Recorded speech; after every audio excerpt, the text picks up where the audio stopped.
Ça y est, l'enregistrement est démarré. Oui, on est démarré, regarde. Voilà, continue. Voilà. Bien. Donc bonjour à tous, bienvenue sur cet atelier santé numéro 25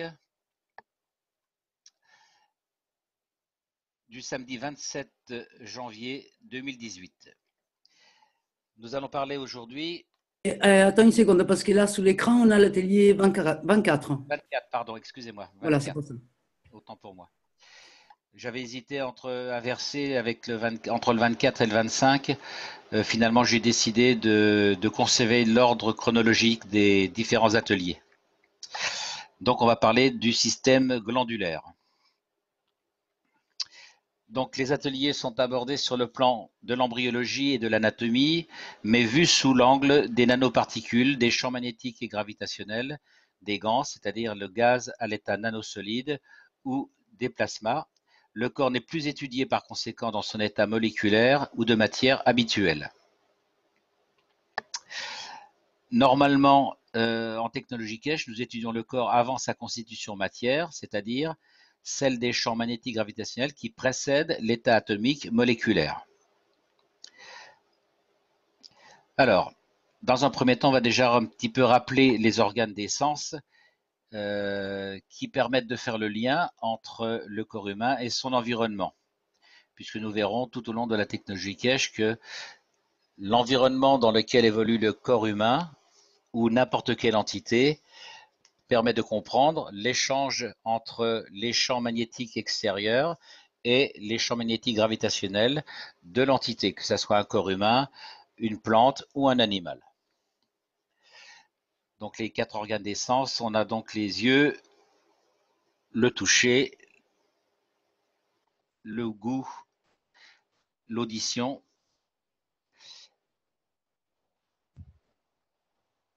Si maintenant on étudie la perception avec la notion de feedback.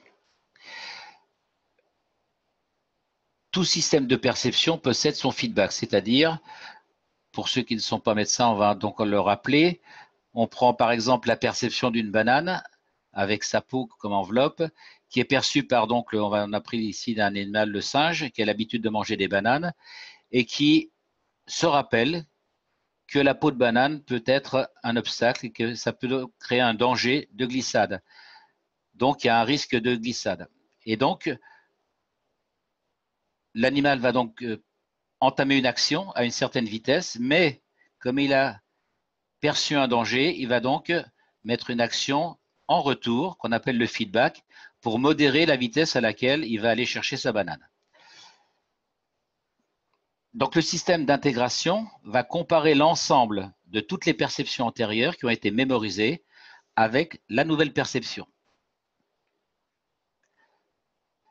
Et ce système d'intégration va donc accepter l'action ou la rejeter. Voilà le principe de feedback.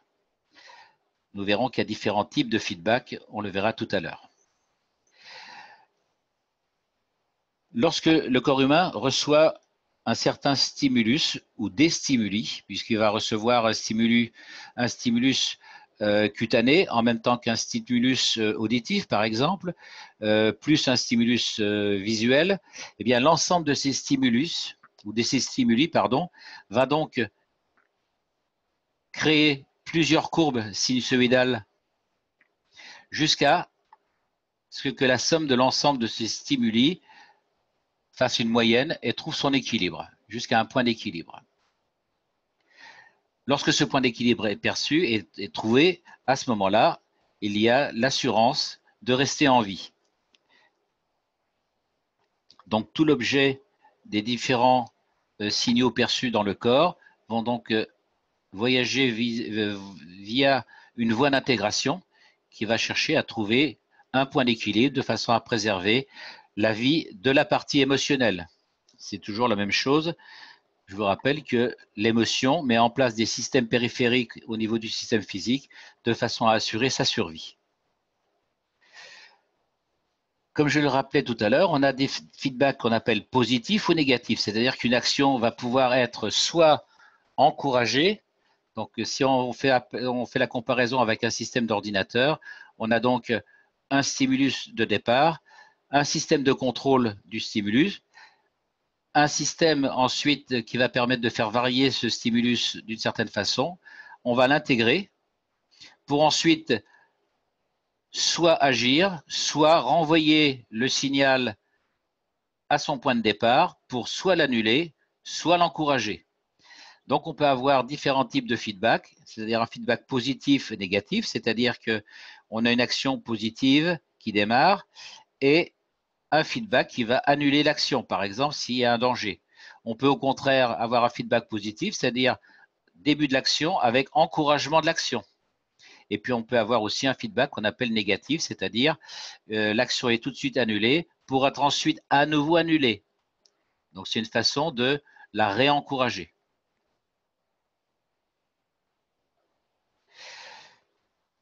Maintenant, on va étudier le système glandulaire du point de vue de son fonctionnement général. L'origine du système glandulaire trouve son origine dans la partie du thalamus, notamment l'hypothalamus, qui se situe en dessous du thalamus, avec une voie d'entraînement ici qui entraîne la production au niveau de ce qu'on appelle l'hypophyse antérieure. Il y a deux parties dans l'hypophyse, une partie antérieure et une partie postérieure.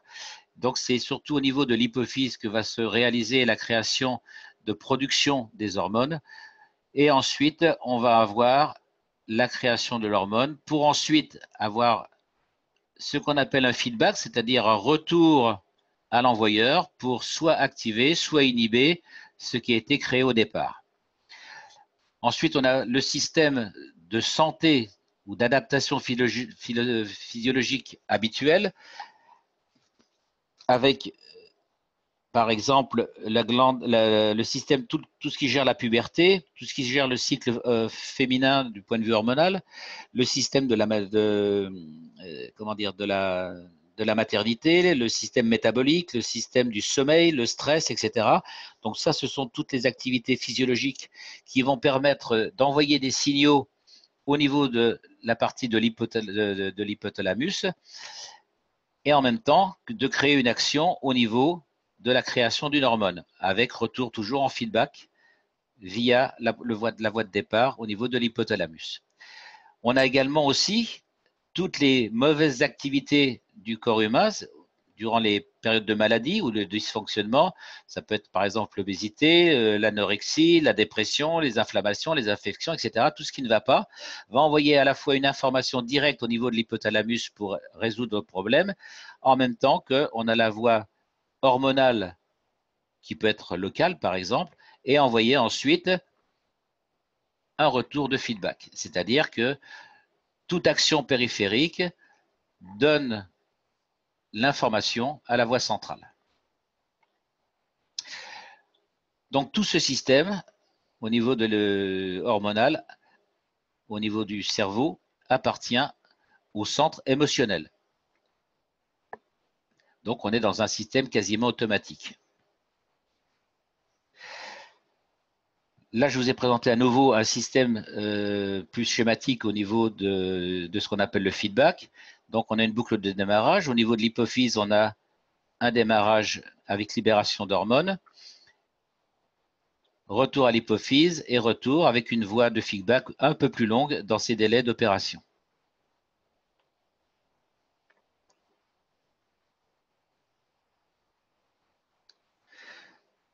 Si maintenant on va prendre un feedback un petit peu particulier, pour être plus précis, par exemple dans le cas d'une température corporelle qui augmente, on a l'intervention des récepteurs de température qui informent le cerveau et le cerveau va prendre une décision en fonction de la sudation, de la constriction des capillaires ou au contraire provoquer un tremblement avec dans chaque cas de figure, si on a une sudation qui diminue, on va donc avoir une baisse de température. La constriction des capillaires va donc faire baisser la température. Le tremblement va donc déclencher une production de chaleur et chaque résultat obtenu va ensuite envoyer une information et moduler la température, soit en hausse, soit en baisse.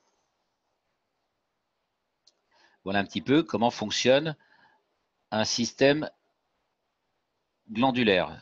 Donc on a des déclenchement d'une action, d'une perception, ça peut être de la température, ça peut être le toucher, ça peut être une piqûre, ça peut être une brûlure, etc. Ça peut être une variation de pression atmosphérique. Le principe est toujours le même. Donc on voit bien que là, on est dans la perception d'un environnement extérieur ou d'un environnement intérieur qui va toujours donc déclencher un récepteur, informer le cerveau au niveau de l'hypothalamus, de l'hypophyse, pardon, avec déclenchement de réaction en chaîne et retour avec action au niveau de la périphérie, telle que la température dans ce cas de figure. Maintenant, on va regarder un petit peu les différents types de glandes. Donc, les glandes sécrètent soit de façon interne, c'est-à-dire qu'elles sont appelées endocrines, avec libération par la voie sanguine, soit externes, et elles sont dites exocrines. Parmi les glandes endocrines, on aura ce qu'on appelle la glande pinéale, la glande pituitaire, l'hypothalamus, le pancréas, les ovaires, les testicules, la thyroïde et les parathyroïdes. Plus ce qu'on appelle des groupements de cellules de production hormonale, le cœur, l'intestin, l'estomac, le placenta, les reins avec les rétroprotéines et la rénine, on aura le thymus, on aura la peau avec le cholécalciférol et les tissus adipeux avec la leptine et la résistine.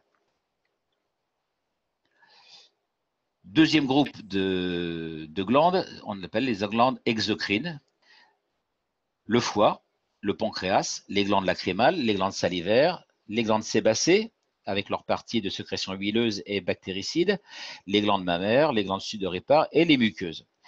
Le foie, donc à noter, de même que le pancréas, sont des glandes exocrines parce qu'elles sécrètent à l'extérieur de leur organe via le canal cholédoque.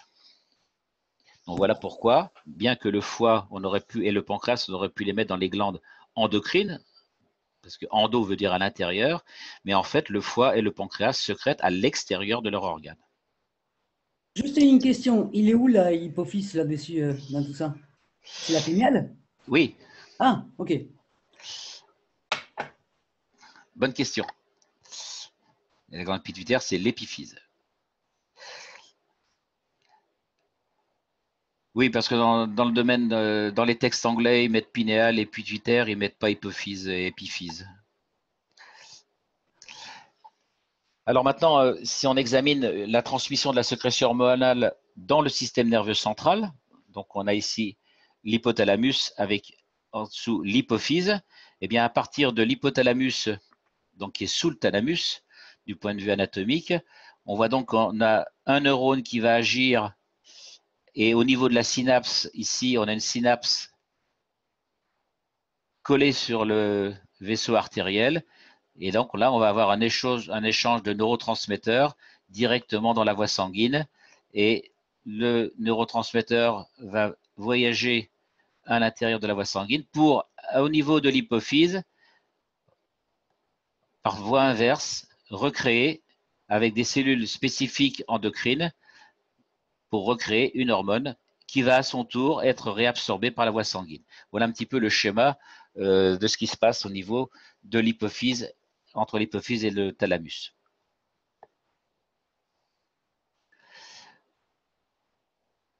Ceci se produit à la fois par voie chimique, bien sûr, mais surtout essentiellement par voie, toujours le même principe, par voie d'échange de champs magnétiques gravitationnels entre le milieu de la plaque ici synaptique et en dessous le vaisseau sanguin.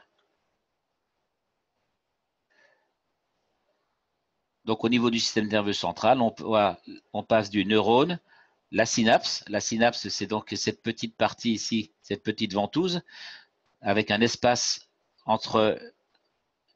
microscopique entre la ventouse et le vaisseau sanguin, pardon. Et là, il y a un échange chimique qui se produit entre les deux. Et donc, création de l'hormone qui passe dans la voie sanguine. Donc, c'est une voie lente. A priori, c'est une voie lente.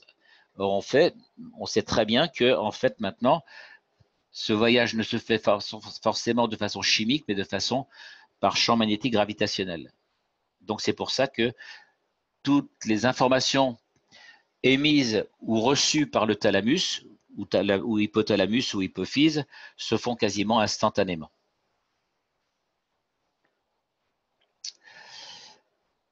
Alors, on va voir un petit peu les différents modes de transmission hormonaux. On a ce qu'on appelle les transmissions autocrines, avec des cellules, ici productrices, qui échangent et qui libèrent un neurotransmetteur, ici une hormone. Donc, c'est quasiment une sortie directe. Ensuite, on a ce qu'on appelle les cellules paracrines, avec une première cellule qui a besoin d'une deuxième cellule pour pouvoir recevoir et émettre le neurotransmetteur. Et on a ensuite les voies endocrines, où là, on a la cellule qui se fait une sécrétion qui passe dans le vaisseau sanguin, qui va ensuite informer une cellule réceptrice. Donc, c'est un peu une voie indirecte. Donc, on a un niveau ici, voilà, une cellule endocrine sur cette figure. La cellule endocrine envoie une sécrétion qui passe par la voie sanguine, qui est réabsorbée par une cellule réceptrice. Une autre façon, une première cellule qui émet son neurotransmetteur qui va arriver à une cellule réceptrice. On a un autre mode qui est carrément neurologique par la voie neuronale, c'est celle qu'on a vue tout à l'heure sur le schéma précédent. Ici, on a le neurone, l'axone, c'est-à-dire le nerf, et la synapse avec cette espèce de ventouse et un espace ici entre les deux dans lequel va se produire la transmission du transmetteur via une cellule réceptrice. Pardon. Et ensuite, on a un quatrième mode qui est par contact direct, c'est-à-dire qu'on n'a plus l'intermédiaire d'une synapse ou d'un neurone, on a carrément le contact cellule contre cellule avec ce qu'on appelle une clé et une serrure de reconnaissance. C'est-à-dire que la formule moléculaire de l'émetteur ressemble à une clé et la cellule, la membrane de la cellule réceptrice ressemble à une serrure. Et donc, si les deux molécules peuvent s'encastrer l'une dans l'autre, ça match.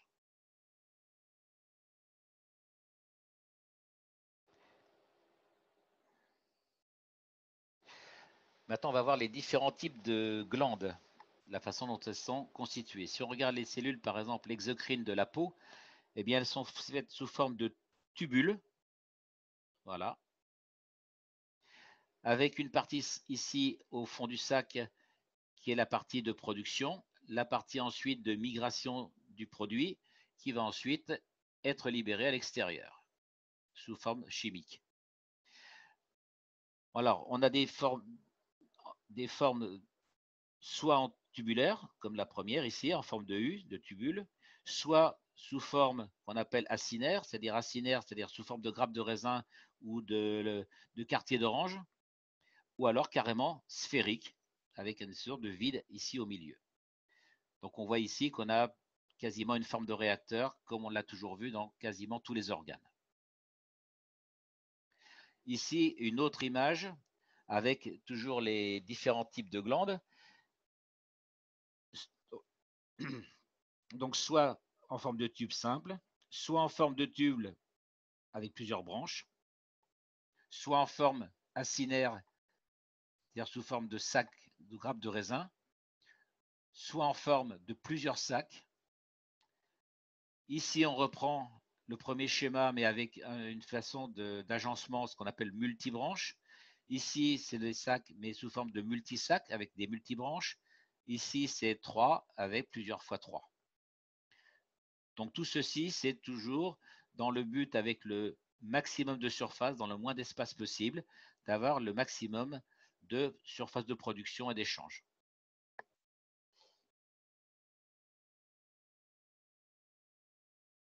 Donc là, ici, on était dans le cas des glandes sudoripares. Donc tout ça, c'est dans la peau, quoi. Hein? Tout à fait. Ok. Donc ici, voilà, donc on verra la coupe de la peau tout à l'heure, un peu plus en détail. Hein. Ok. Et comme tous les organes, dans toutes les parties, quelles que soient les parties du corps, on a toujours 3 couches. Voilà ici à nouveau, donc de façon un peu plus schématique, donc les différents types de tubes. Donc, on a soit des tubes simples, soit des tubes spiralés, soit des tubes en forme de branche, multibranches.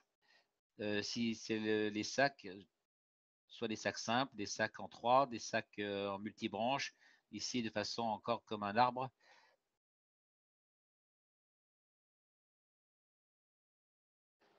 Si maintenant on regarde encore une autre, là on est dans le cas d'une glande endocrine, donc on a les cellules qui composent donc la glande, avec les vésicules et les unités de production. Enfin, ce qui est important ici de retenir pour vous, c'est cette forme en forme de réacteur, toujours la sphère, et avec ici la partie périphérique qui entoure quasiment le lobule. Et donc là, on a directement un échange, puisqu'on est dans des cas des glandes endocrines, avec le passage directement par la voie sanguine. Et comme dans les poumons, il n'y a pas de passage de matière directe au sens propre du terme, mais simplement échange d'informations par champ magnétique gravitationnel. Donc on a à nouveau la réplication, comme on l'a vu dans les alvéoles pulmonaires ou dans le glomérule rénal, la forme du réacteur. Donc à nouveau une autre image. Donc ici, ce que je vous disais, le vaisseau sanguin qui est en forme circulaire, et au centre, les cellules de production. Donc on voit toujours cette analogie entre les trois sphères du réacteur que construit M. Kesch. Maintenant, si on regarde les glandes muqueuses, donc on a des glandes de type mésocrine, des apocrines ou des glandes holocrines. La seule différence, c'est que à partir du noyau de production, on va avoir création de l'hormone et elle va se libérer directement. Ou alors, elle peut se libérer de façon avec une partie qui va se fractionner au niveau de la muqueuse, ou alors se libérer sous forme branchée de cette façon, avec les cellules mortes par exemple. Donc, quelles que soient les muqueuses, elles ont toujours le même schéma, avec des cellules excrétrices qui sont au milieu du tissu épithélial. Épithélial, c'est la partie la plus externe de la partie du derme. Donc, surtout, ce qui est important de toujours bien se rappeler, c'est le but de l'enseignement, c'est pas de refaire l'anatomie, c'est surtout de voir en quoi elle diffère de l'étude habituelle, dans ce sens qu'on essaie de mettre à chaque fois l'accent sur la notion des réacteurs, la notion des trois couches tissulaires en rapport avec les trois ganses qu'on a déjà étudiées, le CH3, le CuO, le ZNO et le CO2.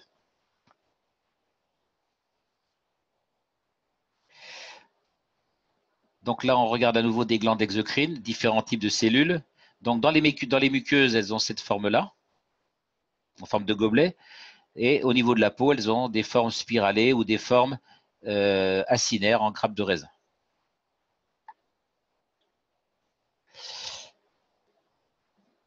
Donc à nouveau une autre image pour montrer les types de production ici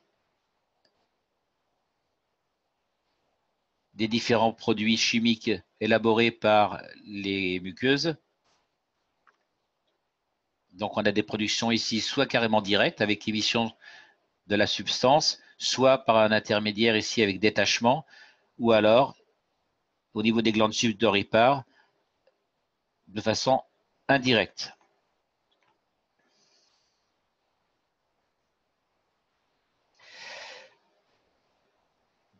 Donc il faut bien voir que la peau représente l'organe le plus important du corps humain. C'est plus d'1 mètre carré. On le verra dans le prochain cours, puisque le cours, il s'agira du cours d'étude de la peau. Voilà, donc c'est tout à l'heure, qu'est-ce qui posait la question tout à l'heure? Donc là, ici, on a une image en coupe de la peau, avec ce qu'on appelle l'épiderme, le derme à proprement parler, et l'hypoderme en profond. Donc on a bien toujours ces trois couches, comme dans tous les tissus organiques. Donc là, les glandes sudoripares, ici, on la voit de façon enroulée, par exemple. Ici, on la voit attachée au niveau du système, on voit encore des glandes attachées au niveau du système pileux.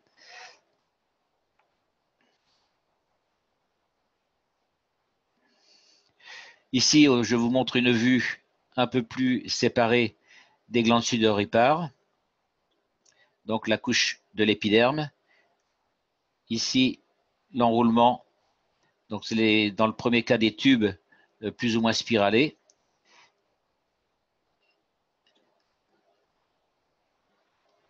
Donc là, ici, on est dans l'unité de production, ensuite migration, et ensuite élaboration et sortie du produit de transmission. Donc si on regarde un petit peu de façon fonctionnelle sur le plan de la chimie, comment se fonctionne une glande, quelle qu'elle soit d'ailleurs, on a une première partie, que ce soit un tube, un sac ou les parties acinaires. On a donc une partie d'élaboration de la substance qui va ensuite migrer dans la première partie du canal pour être ensuite expulsée vers l'extérieur, soit à l'extérieur de la peau, soit dans le canal pancréatique quand il s'agit du pancréas par exemple. Là, on voit bien qu'on a des absorptions du NaCl avec du HCO3, le bicarbonate, pardon, qui va donc être absorbé à l'intérieur en même temps que certains peptides. Ici, dans cette partie première partie du tube, on va toujours encore avoir absorption de NaCl plus le bicarbonate. Et ensuite, arrivé à la partie terminale, on va avoir cette fois-ci une sortie du NaCl et de HCO3, bicarbonate. Donc c'est un petit peu comme si le bicarbonate et le NaCl agissaient comme catalyseurs.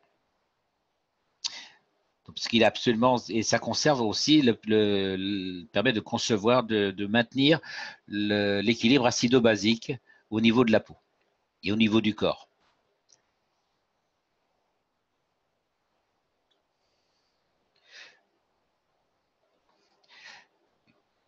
Donc ici au niveau de l'intestin,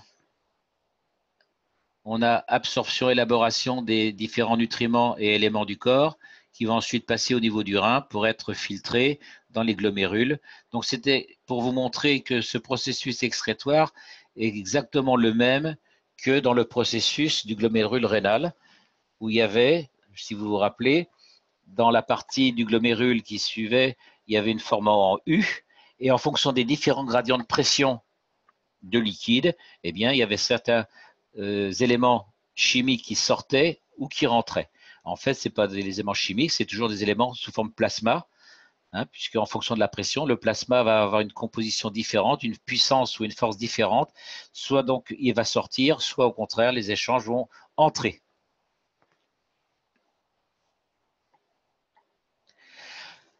Donc à nouveau ici, une vue éclatée d'une cellule endocrine, donc avec la périphérie ici extérieure qui va avoir son propre champ Magrave, puisqu'on est dans un transport de CO2 ou d'oxygène.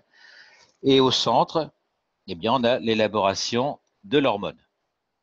Donc toujours cette similitude avec le réacteur. Donc ici, il faut bien toujours se rappeler qu'on est dans un échange constant de champs Magrave. Si on prend l'oxygène, on a la masse atomique de l'oxygène est ici, donc elle est très attractive et c'est ce qui permet de faire sortir le champ Magrave qui se situe à l'intérieur.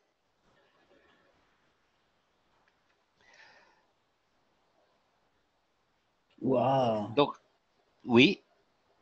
Pardon, et non, j'étais émerveillé la forme. Ah oui. Donc là, on est sur une coupe du pancréas, là. Yes. Voilà. Alors c'est ça ressemble à une feuille.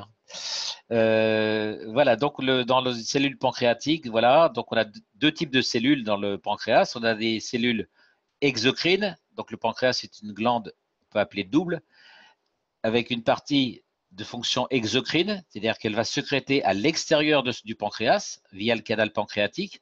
Donc là, on a une forme qu'on appelle acinaire, c'est-à-dire sous forme de grappe de raisin ou de coupe de quartier d'orange.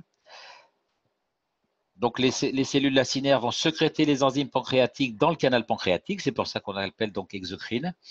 Alors que la partie endocrine, c'est-à-dire la partie au sens que, comment dire, d'une sécrétion interne, ça va être fait par ce qu'on appelle les îlots de Langerhans, qui sécrètent directement par voie sanguine.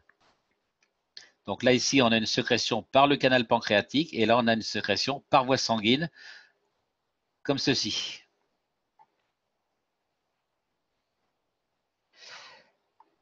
Voilà à nouveau une autre figure pour vous montrer un petit peu le schéma d'une glande endocrine.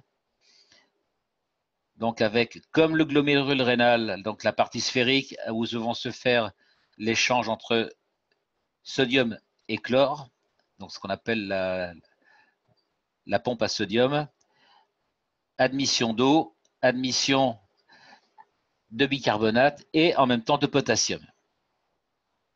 Migration du produit élaboré, absorption du calcium, donc c'est la pompe à sodium, donc le sodium ressort et le potassium rentre.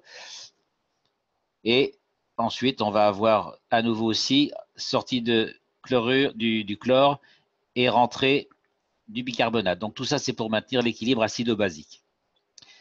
Vous remarquerez que le sodium entre et le sodium est réabsorbé.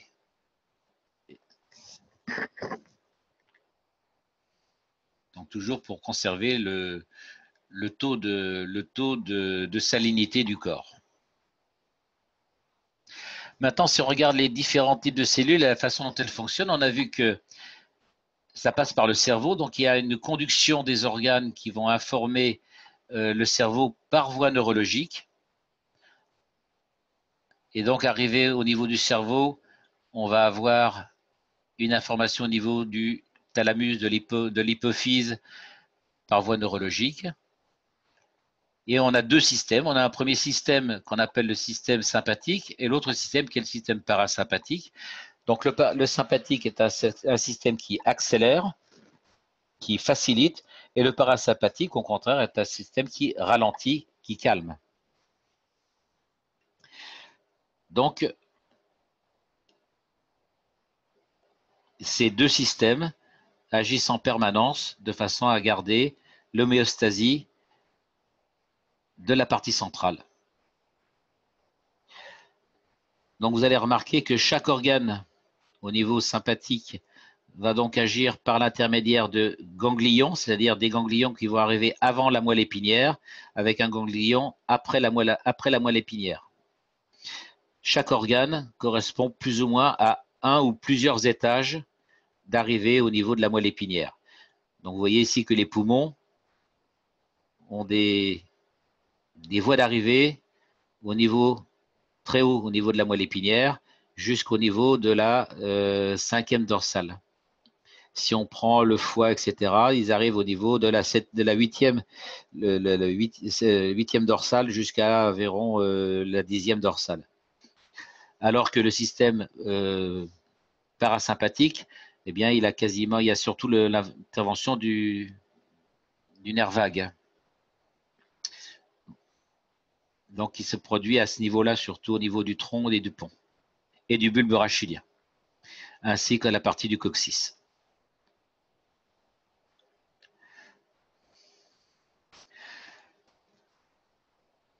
Donc, pour voir un petit peu les deux systèmes, le système parasympathique, donc je vous l'ai dit, il y a la moelle épinière, avec un préganglion avant la moelle épinière.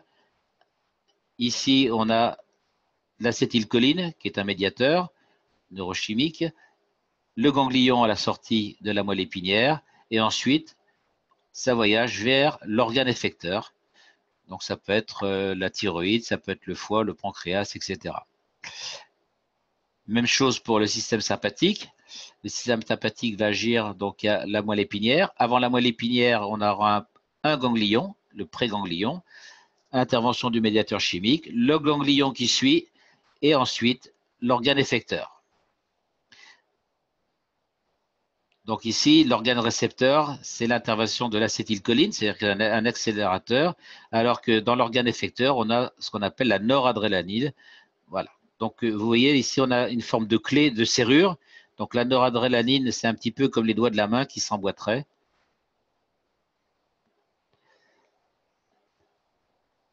Le fonctionnement des deux systèmes se fait toujours avec le système de feedback, c'est-à-dire qu'on a une voie d'entrée, le signal passe pour agir, mais il peut très bien être modifié en cours de route pour être modulé, ralenti à son origine.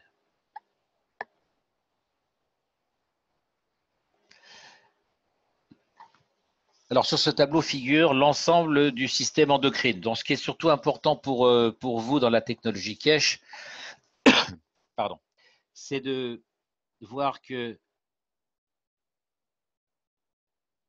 le système endocrinien comprend donc essentiellement la glande pinéale ou l'hypophyse qui va gérer la mélatonine, c'est-à-dire les pigments qui permettent la pigmentation de la peau en fonction du rythme circadien, le jour et la nuit. On a ensuite l'hypothalamus, avec les sécrétions d'inhibition, de facteurs d'inhibition, la glande pituitaire antérieure, l'hypophyse antérieure et l'hypophyse postérieure, sécrétion des hormones, avec ici les différentes hormones TSH. On verra ça tout à l'heure de façon plus détaillée avec les différents noms.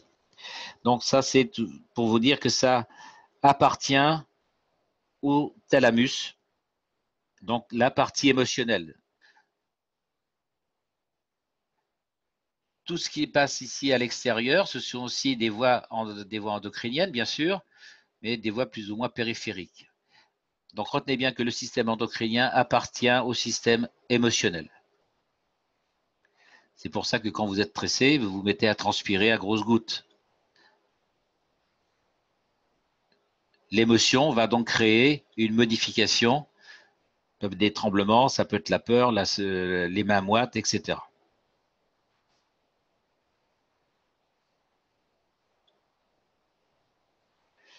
Par contre, le système exocrine, c'est-à-dire les glandes telles que les glandes sudoripares, appartiennent à la partie physique. Donc endocrine, partie émotionnelle, exocrine, partie physique. Donc là, sur ce schéma, je vous ai montré un petit peu où se situent les différents types de glandes endocrines. Donc, au niveau de l'hypothalamus, ici, la glande pituitaire, pardon, les parathyroïdes, de chaque côté de la thyroïde, bien sûr, le pancréas qui se trouve sur votre gauche, les glandes surrénales qui sont juste collées au-dessus des reins. On a vu que lors de du développement des reins, les reins étaient beaucoup plus bas et ils migraient vers le haut pour venir se coller aux surrénales. Les deux testicules ici et les deux ovaires. Alors, sur le plan des définitions, on appelle une hormone une substance chimique qui est sécrétée par des cellules dans le sang pour transporter vers une cible distante où elle agit à très faible concentration. Donc, une question se pose, alors est-ce que les glandes exocrines sont-elles des hormones? Eh bien, au sens de la définition, non. Puisqu'il n'y a pas libération, les glandes exocrines ne libèrent pas dans le sang, elles libèrent à l'extérieur, telles que les glandes sudoripares par exemple, ou alors on a vu qu'une partie, une partie du pancréas sécrétait à l'extérieur de lui, donc on peut très bien dire que ce n'est pas vraiment une hormone.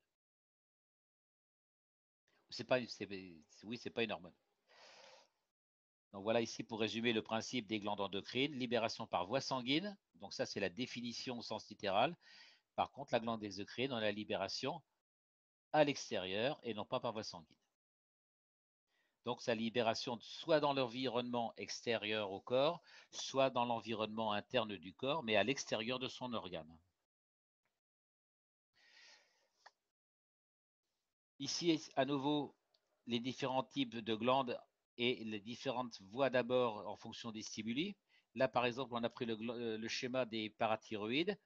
Donc là, la transmission se fait par voie sanguine avec émission de l'hormone, ou alors par voie neurologique, avec dans un second temps voyage par voie capillaire. Et ici, dans le sens au niveau de la glande pituitaire, on a libération à la fois par voie sanguine et par voie neurologique.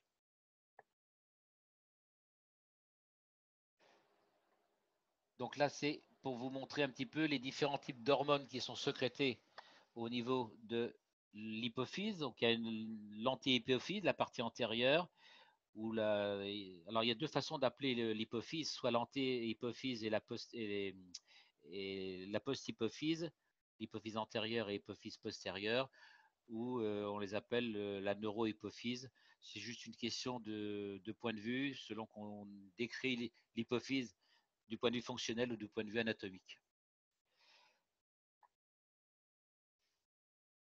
Donc à partir de l'hypothalamus, on a un contrôle indirect par libération d'hormones.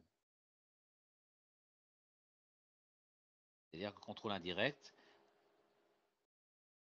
on n'a pas la main mise de façon directement sur le foie, sur le pancréas, sur le rythme cardiaque. Il faut passer par l'intermédiaire d'une hormone. Alors, on a plusieurs hormones qui sont sécrétées. On a ce qu'on appelle la TSH, qu'on appelle la thyroid-stimulating hormone, la GH, la growth hormone, l'hormone de croissance, la prolactine hormone, PH, la FSH, la follicle stimulating hormone, LH, lutein hormone, ou l'ACTH, l'adrénocorticotrope hormone, donc c'est celle qui est produite par les surrénales, et l'OCH, l'ocytocine hormone, et la VSH, la vasopressine hormone, qui permet la régulation de la pression artérielle. Donc ici, l'ACTH va agir sur les surrénales. Les surrénales vont ensuite produire des glucocorticoïdes et la cortisone, par exemple. Si on prend la TSH qui est produite au niveau de l'hypophyse, c'est-à-dire la thyroid-stimulating hormone, elle va jouer sur la thyroïde qui va déclencher la libération de deux types d'hormones thyroïdiennes. La GH, la growth hormone, l'hormone de croissance, ici va agir au niveau du foie pour agir ensuite au niveau des muscles, par exemple. Si on joue sur la PLH, c'est-à-dire la prolactine hormone, elle va agir sur le sein, bien sûr. La LH, lutein hormone, va agir sur les ovaires, sur le cycle menstruel. Et même chose au niveau des mélanocytes. Donc, chaque organe va sécréter sa propre hormone. Donc, il y a des phases intermédiaires. L'hypophyse commande un organe et l'organe donne sa sécrétion. Et ensuite, la sécrétion envoie un feedback en retour, je vous le rappelle, à l'hypothalamus pour soit accélérer, parce que ce n'est pas suffisant, soit ralentir, parce que c'est suffisant. Ici, un autre tableau donc, qui résume un petit peu les différentes actions au niveau hormonal. Si on regarde ici, donc on est toujours au niveau de la glande pituitaire ou de l'hypophyse antérieure principalement. Donc on a la CRH qui va donner une libération de corticorénine, qui va ensuite entraîner une libération d'ACTH, c'est-à-dire l'adénocorticotropique hormone, et qui va déclencher au niveau des reins la fabrication de corticoïdes, c'est-à-dire les anti-inflammatoires notamment. Si on regarde la thyroïdohormone qui va être libérée, va donner la production de TSH au niveau de la thyroïde, et on va avoir production des deux hormones thyroïdiennes. Même chose avec la gonadotropine, qui va agir au niveau de la LH, lutéine hormone, ou de la FSH, la folliculine hormone, qui va agir au niveau des ovaires, soit des testicules, avec la testostérone fabriquée par les testicules, soit au niveau des ovaires, avec la production d'œstrogène notamment. Au niveau de la prolactine et des peptides, donc là, on a un phénomène soit d'accélération ou de production de prolactine qui va inhiber avec un phénomène d'inhibition. Et donc, on a action au niveau des seins. La somatocrine va agir soit de façon activatrice, soit de façon inhibitrice au niveau de l'hormone de croissance et va agir au niveau du système osseux et musculaire. Donc, c'est pour vous montrer un petit peu, si vous voulez, au niveau de l'hypophyse. Là, on est au niveau de l'hypophyse. Donc, libération d'une hormone qui va agir au niveau ici, on est au niveau de la production d'une autre hormone au niveau de l'organe.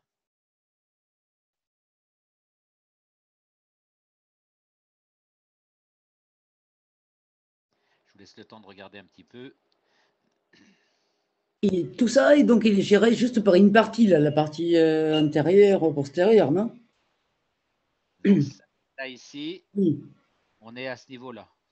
d'accord. D'accord? Oui. Et ensuite, à ce niveau-là, on a ça qui se passe.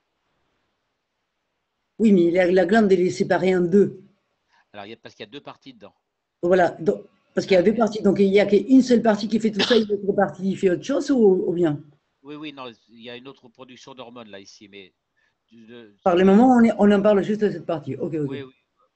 Pour vous, retenez simplement, il n'y a qu'une seule partie, hein, mais sachez qu'il y en a deux quand même. Hein, Ok, ok, ok. mais au niveau du principe de fonctionnement, ce qui est important pour vous, c'est de retenir le principe de fonctionnement. Hein. La glande pituitaire va libérer des hormones ici, pour ensuite agir au niveau des organes. Donc là, ici, au niveau de la surrénale. Là, on est au niveau de la thyroïde. Là, au niveau testicule, au niveau des ovaires, au Ouais. niveau du sein, Voilà. au niveau osseux. Et là, chaque organe va déclencher, va produire une hormone. D'accord? Ok, yes. Une fois que cette hormone a été produite, on va avoir un retour en feedback, retour à l'envoyeur pour dire c'est OK, ça marche ou ça marche pas. D'accord? Oui. Bien, là je vous ai remontré à nouveau les différents types de fonctionnement des endocrines par l'intermédiaire du système nerveux. Donc on l'avait déjà vu tout à l'heure. Donc je ne vais pas y revenir, c'est à peu près c'est la même image. Donc si vous voulez, chaque organe ici. Donc ce qu'il faut bien voir depuis le début, donc il y a à la fois une action par la voie vasculaire et à la fois une action par la voie neurologique. Donc la voie de retour se fait par voie neurologique. Et on a vu tout à l'heure au niveau d'un petit schéma, je vais vous le remontrer. Hein, la voie neurologique, c'est tout ce qui se passe là au niveau neurologique arrive au niveau de la moelle épinière, remonte par la moelle épinière au niveau cerveau. Et donc, je vais revenir au départ sur le schéma. Voilà. Donc, voilà, une fois qu'on a monté la moelle épinière, on arrive au niveau du cerveau, de l'hypothalamus et on arrive à ça. Et on arrive au déclenchement, soit d'une activation, soit d'un ralentissement de la production de l'hormone en fonction du résultat espéré ou escompté.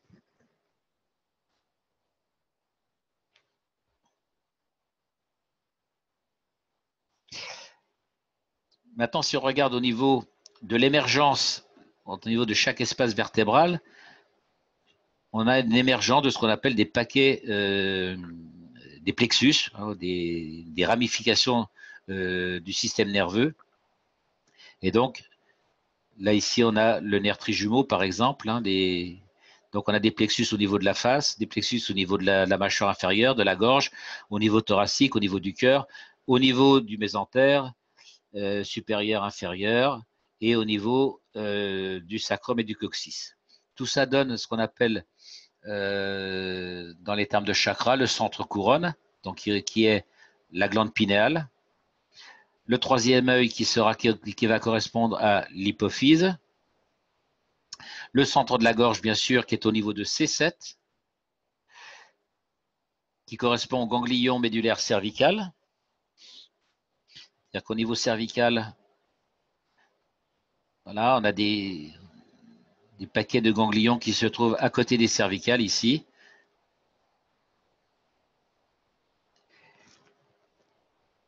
Au niveau du cœur, on sera au niveau de la 12e dorsale. Le centre du plexus solaire, lui, ça va se trouver au niveau de la première lombaire.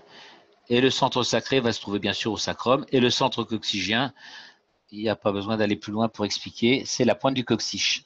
Donc tout ça, c'est pour vous montrer qu'entre l'anatomie du système nerveux et les chakras, eh bien, il y a un rapprochement du point de vue anatomique et localisation.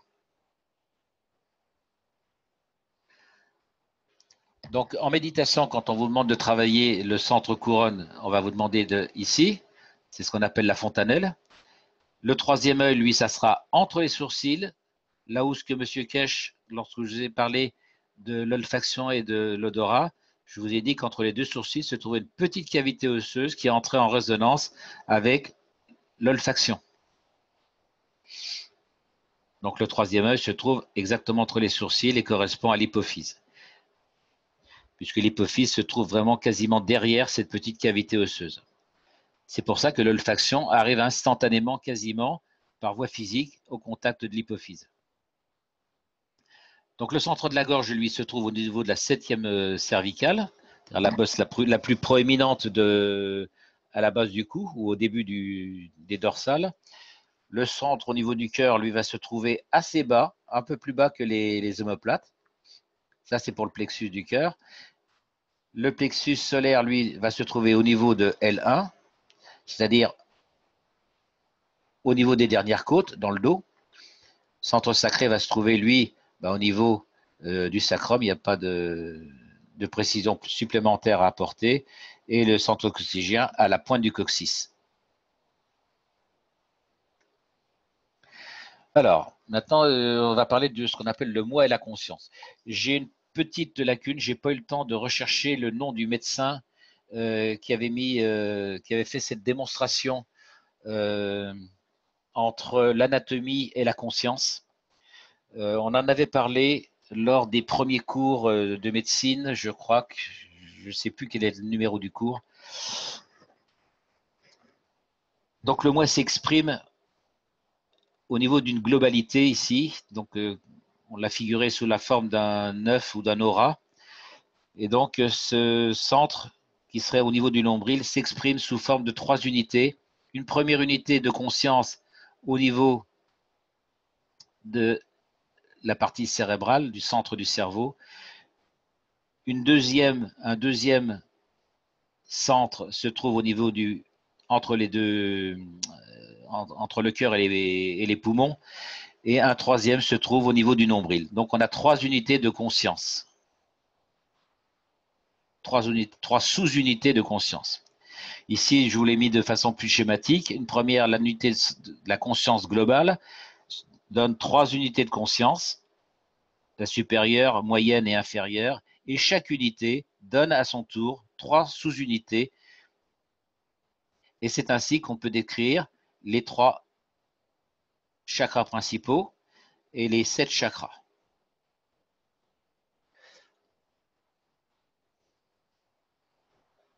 Donc il y a une similitude entre la conscience et les champs gravitationnels et magnétiques de ces 3 unités.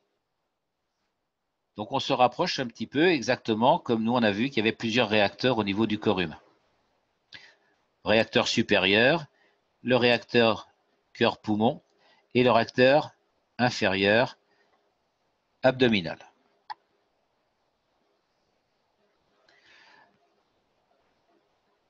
Ici, sur cette photo, on a représenté ce qu'on appelle les 3 diaphragmes. Le diaphragme pelvien, le plancher pelvien, le diaphragme, le vrai diaphragme respiratoire. Et ici, ce qu'on appelle le diaphragme crânien, qu'on appelle la tente du cerveau, donc il fait une séparation au niveau du cerveau. Excusez-moi, tu peux répéter? Alors, le diaphragme inférieur, c'est ce qu'on appelle le périnée, le plancher pelvien. C'est la partie musculaire et fibreuse qui permet que les organes génitaux ne se retrouvent pas par terre. D'accord. D'accord. Le diaphragme, c'est le diaphragme respiratoire qui sépare la cage thoracique et la partie abdominale. D'accord. Alors, il permet, lorsque le diaphragme monte et descend, il permet de faire une compression au niveau des organes ici, donc de faire un massage et un brassage, et donc de jouer sur la circulation. Et il agit comme une pompe sur les organes abdominaux. Donc, il sert d'une part à produire la respiration et à modifier le rythme cardiaque, et il agit en même temps comme une pompe, comme une pression au niveau abdominal sur les organes, les viscères abdominaux. Et en ce qui concerne ce qu'on appelle la tente du cerveau, donc elle se trouve en dessous du cerveau, si vous voulez, donc c'est pour ça qu'on l'appelle le diaphragme.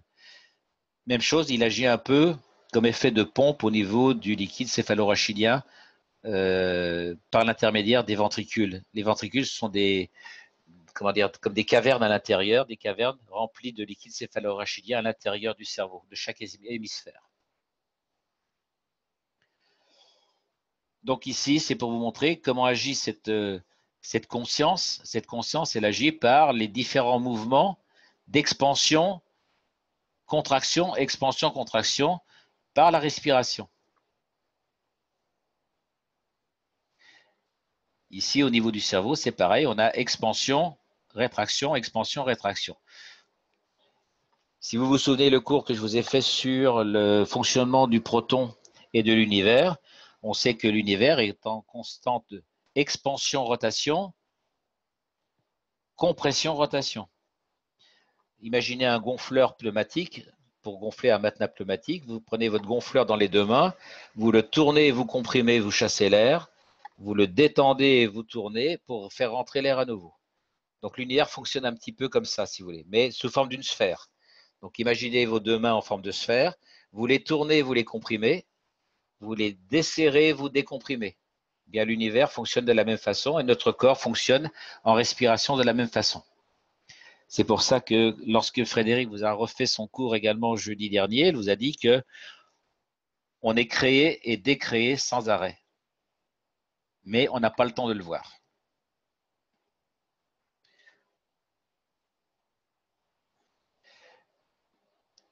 Là, ici, c'est pour vous montrer la similitude à nouveau entre les glandes, les chakras et la médecine chinoise. Donc, la glande pinéale et la glande pituitaire. Donc, le chakra couronne, le chakra antérieur entre les deux yeux, la thyroïde avec un autre chakra qui est proche du thymus. Moi, je penserais que le chakra au niveau de la gorge ne correspond pas à la thyroïde, mais correspondrait plutôt pour moi au thymus, puisqu'il est le centre du réacteur. On a vu que le thymus était le centre de la pyramide entre le thalamus, les deux poumons, gauche-droit, et le cœur au centre. Cœur-poumon constitue la base triangulaire. Le sommet de la pyramide sera le thalamus, et le thymus est donc en plein centre de cette pyramide. Et le thymus, là, il est figuré ici, mais en fait, il se trouve au niveau de la fourchette sternale. Ensuite, on a les deux glandes surrénales qui vont correspondre ici à un autre chakra, les ovaires ou testicules. Donc ici, sont figurés ici les 7 chakras. Chakra couronne, ici entre les deux yeux, la thyroïde, le thymus, le pancréas, les adrénalines et les testicules, chakra inférieur. Donc c'est pour vous montrer à nouveau 1, 2, 3, la similitude entre ce schéma-là et la tentative d'explication avec les 3 unités ou les 7 unités de conscience ou les sous-unités de conscience. Le grand cercle, l'unité de conscience, les 3 premiers cercles et les 3, 1, 2, 3, 1, 2, 3 et 1, 2, 3. Si quelqu'un se rappelle du nom de ce médecin qui a fait cette démonstration, qui est très intéressante, je ne l'ai plus en tête. Alors ensuite, on va aborder les questions qui ont été posées à M. Kesch au sujet de ce cours. Donc il y a une question qui était, qu'est-ce qui explique que certaines basses températures pour certaines personnes soient de 35 ou 37 degrés? Effectivement, j'ai une personne qui m'a longtemps intrigué, qui avait une sclérose en plaques que je soignais depuis très longtemps et un jour, elle est descendue à 34 degrés et hormis sa sclérose en plaques, elle allait très bien. Elle n'avait pas d'autres pathologies. Et normalement, à 34 degrés, normalement, tout le monde est en train de s'alarmer. Et je me demandais comment se fait-il qu'elle a ces 35 degrés. Et j'ai eu la réponse donc en revoyant ce cours. Donc, ceci est dû à la présence de certains métaux en milieu salin dans la lymphe et le sang. Et à ce moment-là, ces métaux émettent ou absorbent de la chaleur. Donc, par exemple, dans le cas du cancer, on observe effectivement que certains métaux sont semi-conducteurs et donc vont jouer sur la température. Donc, en tant que médecin, vous devez donc toujours chercher quel est le métal en excès dans le cancer de la personne que vous traitez. Donc, ça peut être du mercure, ça peut être de l'aluminium, ça peut être du fer, ça peut être du calcium. Voilà, donc c'est ça qui est important de déterminer et c'est là-dessus que vous allez baser votre façon de construire ou de choisir votre ganse plasma. Donc si vous avez un essai de fer, vous allez faire un plasma de fer de façon à attirer le métal en excès du corps. Donc vous allez modifier l'environnement de la personne. Donc c'est pour ça qu'il faut que vous rappeliez que vous ne traitez pas le cancer en tant que tel, mais vous mettez le corps dans une condition d'environnement différente.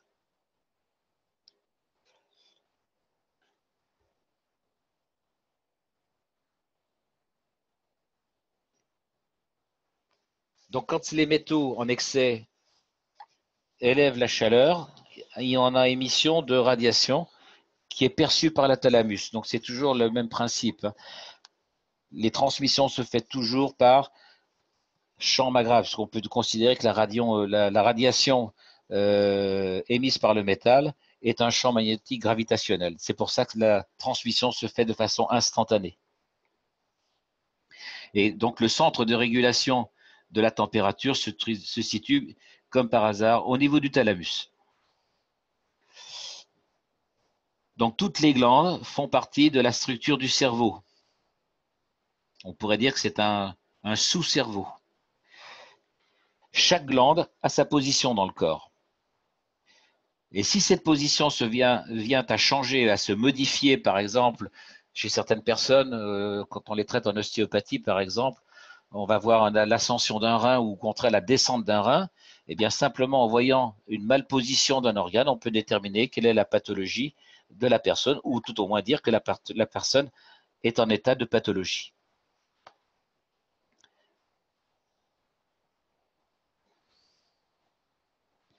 Voilà, on en a terminé pour aujourd'hui sur ce cours sur les glandes. Est-ce que vous avez d'autres questions à poser ou des questions à poser par rapport à ce cours? On l'a fait de façon assez simple parce que sinon il faudrait rentrer dans toutes les formules chimiques de chacune des glandes. Ce qui était intéressant surtout de voir et de retenir, c'était le principe de fonctionnement du système glandulaire. Ça passe d'abord par le cerveau, ensuite on arrive à la sécrétion d'un certain produit qui va jouer sur un organe qui à son tour va sécréter une autre hormone. Non, c'est très bien comme ça, parce que c'est déjà complexe. Si en plus, si tu nous mets une couche de chimie, on est perdu, quoi. Oui, non, puis après, ça n'a pas vraiment d'intérêt de rentrer dans la chimie, pas tout au moins pour ce cours. Hein, quand on fera l'examen de la peau, on essaiera de voir un petit peu plus précisément parce que ça rappelle le fonctionnement des plantes et de la feuille. Et justement, c'est la base de toute la technologie de Monsieur Kesch, le fonctionnement de la feuille et de la peau. Super. Bon, maintenant, génial, merci. Moi, j'ai pas des questions. Hein. Je suis plutôt émerveillé qu'il se passe tant des choses dedans, quoi. Ben, il y a tout ça qui se passe chez nous, oui. Voilà. Alors, ce qui est intéressant de voir, c'est ce fameux schéma, mais je l'ai pas retrouvé. Il faudrait que je revoie tous les cours qu'on a fait depuis le début en médecine. C'est très intéressant. C'est comment cette conscience est en rapport entre l'anatomie et les fonctionnements des champs magnétiques. Hein. C'est vraiment très sérieux. C'est une étude vraiment tout à fait scientifique. Hein. Oui, en plus, ça m'a interpellé parce que, par exemple, tu vois, il y a un centre, après, il y a trois centres qui sont trois centres en plus, mais Voilà. dans les trois derniers centres, il y a toujours des centres communs. Oui. Tu vois, ça c'est comme une espèce de 8 qui s'est fait là-dedans qui m'interpelle, quoi. Hein. Voilà. Si vous voulez, chaque étage a sa conscience qui est divisée à des sous-consciences. Voilà.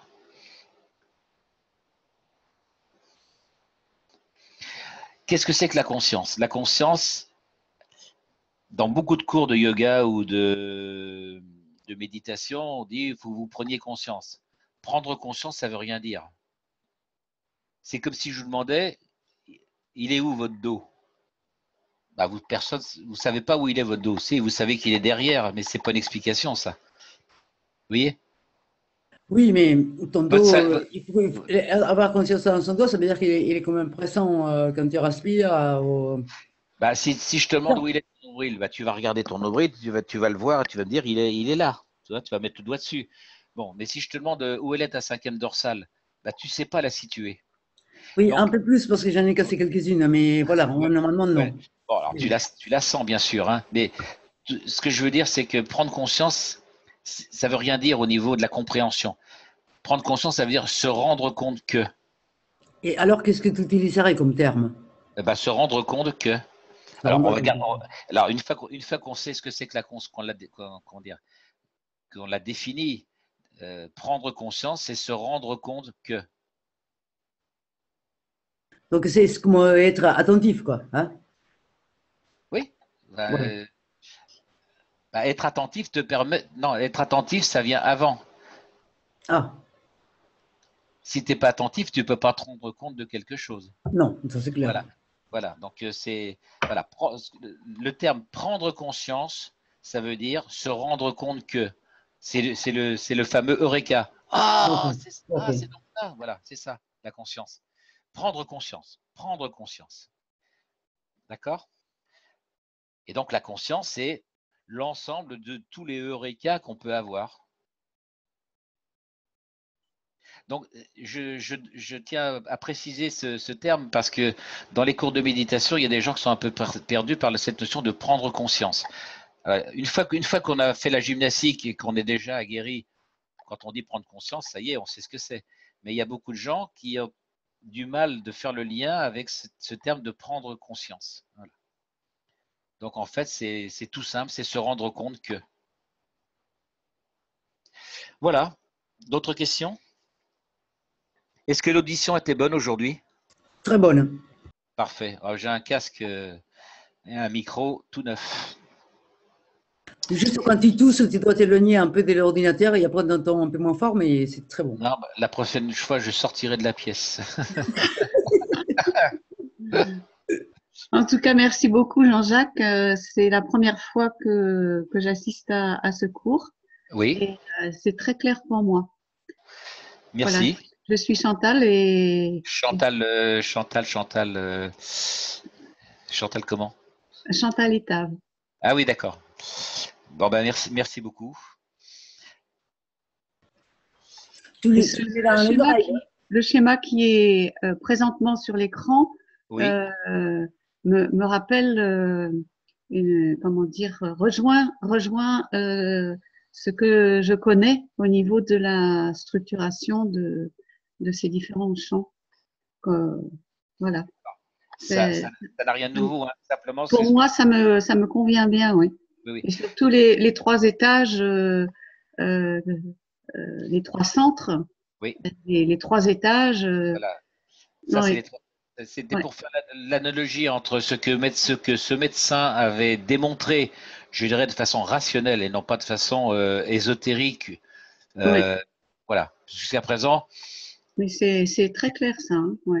c'était dit de façon ésotérique, hein, Mm. puisque les textes hindous ou chinois, il y a pas de. L'anatomie, c'est très rudimentaire, hein. Donc, ils ont découvert ça, je pense, par la méditation, mais les descriptions anatomiques, il n'y a pas de description anatomique comme on le fait dans la médecine traditionnelle occidentale. Et donc, ce médecin, lui, il a fait le lien entre la description ésotérique des chakras Oui, et avec cette notion de prise de conscience. Donc, voilà, le centre de la conscience, voilà, avec trois centres qui se divisent avec des. Voilà. Donc, il y a une analogie avec les chakras. C'était ça que je voulais vous montrer. mm. Et avec, c'est surtout. Alors, Avec les trois étages du Maghreb aussi. tout à fait. Voilà. Et moi, ça me parle beaucoup. Hein. Voilà, c'est ça. Il y a vraiment il y a une grande analogie.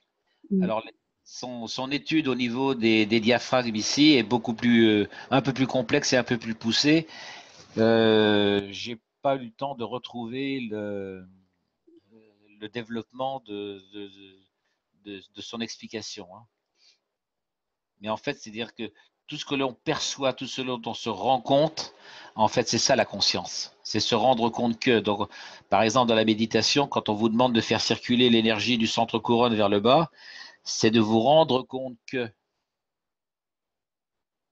Donc, c'est de l'attention, de l'observation, La présence, moi je dirais aussi. Non, oui, La présence A. oui. Moi, je dis c'est observation, parce que l'observation fait appel à tous les sens. Donc, enfin, bon, après, moi, je Ben, préfère, je préfère. dans la présence, il y a tout qui est en ouverture. Oui, mais la présence n'inclut pas l'observation. Enfin, l'observation, c'est plus direct. Enfin, à mon sens, hein, c'est plus direct, c'est plus, oui, plus direct comme façon d'expliquer les choses. Parce que observer, c'est vraiment, être observé, c'est être aux aguets. Être présent, bah oui, je suis présent. Les gens, ils ont tellement l'habitude d'être présents. Donc c'est pour ça qu'on prend le terme d'observation. Ah bon? Ils ont l'habitude d'être présents? Moi, je suis pas d'accord avec ça, mais c'est pas grave. Non, ils ont l'habitude d'être présents. Bon, aujourd'hui, je vais faire l'appel. Qui est-ce qui est présent? Bah, tout le monde est présent. Vous voyez, Ah oui, mais c'est pas dans ce sens de présence. C'est pas le sens. Voilà, c'est pour ça que je prends pas le mot de présence. D'accord. Présence, pour moi, c'est pas un mot assez direct. C'est le mot observation, c'est notamment avec le sens principal de la vision, parce que la vision comporte quasiment tous les sens. Donc c'est la vision, bien sûr l'audition, donc c'est vraiment, et j'appelle ce que j'appelle moi la pure observation. Donc l'observation, si tu commences à penser, c'est que tu n'observes pas. Si tu commences à analyser ce que tu fais, c'est que tu n'observes pas. Observer, c'est juste être devant un mur blanc, puis le regarder. Être là, ouais, c'est la présence pour moi, c'est ça, c'est la même chose. On est d'accord. Non, mais être, ça, c'est une description, à mon sens, qui est philosophique ou psychologique. C'est pas, comment dire. Être présent, c'est pas philosophique. Jean-Jacques? Ouais, c'est pas assez direct pour moi. Jean-Jacques? Ça fait 40 ans que je découvre. Et le jour où j'ai utilisé ce langage de pure observation, en l'espace de 2 minutes, les gens, ils ont pigé, ça va plus vite. Ça leur évite, parce que le nombre de gens qui ont fait des cours de yoga pendant 1 an avant de comprendre ce que c'était que l'observation et la conscience, c'est en 5 minutes, ça s'explique. Hein, et ça évite comment dire, pour moi, c'est plus pratique, c'est plus. Jean-Jacques? Guyane, je t'écoute, vas-y. Oui, puisque dans le prendre conscience, dans le conscience, il y a le temps présent qui est le plus important. Si tu n'es pas dans le temps présent, donc tu observes, du passé, c'est ton souvenir. Oui, mais je suis d'accord. On est en train de jouer sur les mots, si tu veux.